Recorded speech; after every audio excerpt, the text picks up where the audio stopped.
पांडुरंग हरी.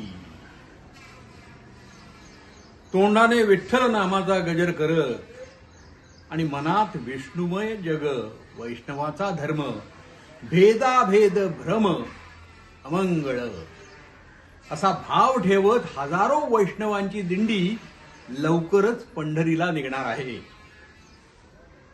विठ्ठल विठ्ठल विठ्ठल हे बहुजन कष्टकऱ्यांचे दैवत. हा आमचा विठ्ठल इतर देवदेवतांसारखा नवसाला कधीही बोलला जात नाही. नवसाला तो पावतही नाही. संत परंपरेने उपासना पद्धतीतील कर्मकांडाचे अवडंबर नाकारलेले आहे, मध्यस्थ नाकारलेला आहे आणि भक्त आणि पांडुरंगाचे थेट नाते जोडलेले आहे.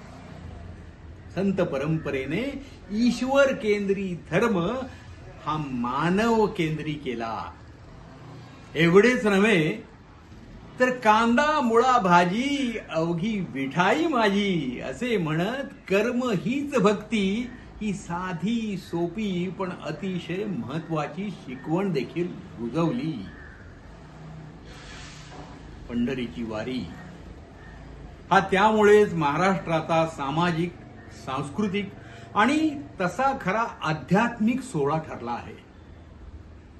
आपण सर्व या उदारमतवादी परंपरेचा वारसा जपत रविवार दिनांक 18 जून रोजी उंडवडी गवळ्याची ते बारामती हे अंतर यंदा तुकोबांच्या पालखी सोबत चालूया. मग येणार ना? आणि हो, त्याच बरोबर संतांच्या विचारांचा वारसा आणि समाज सुधारकांच्या कामाची प्रेरणा ज्यात प्रतिबिंबित झालेली आहे असे भारताचे संविधान आता आपल्याला जगण्यासाठी प्रमाण आहे.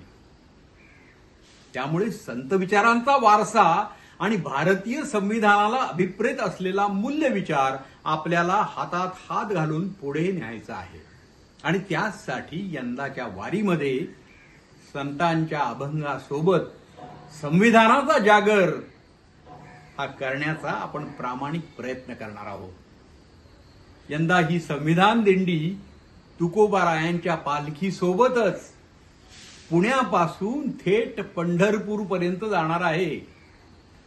13 जून रोजी संध्याकाळी संविधान जागर दिंडी पुण्यातील महात्मा फुले यांच्या वाड्यापासून निघून 28 जून पर्यंत तुकोबारायांच्या पालखी सोबत पंढरपूर पर्यंत जाणार आहे.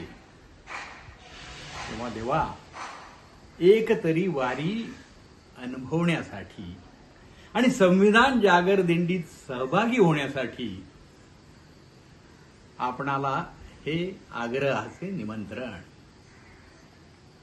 पांडुरंग हरी, पांडुरंग हरी.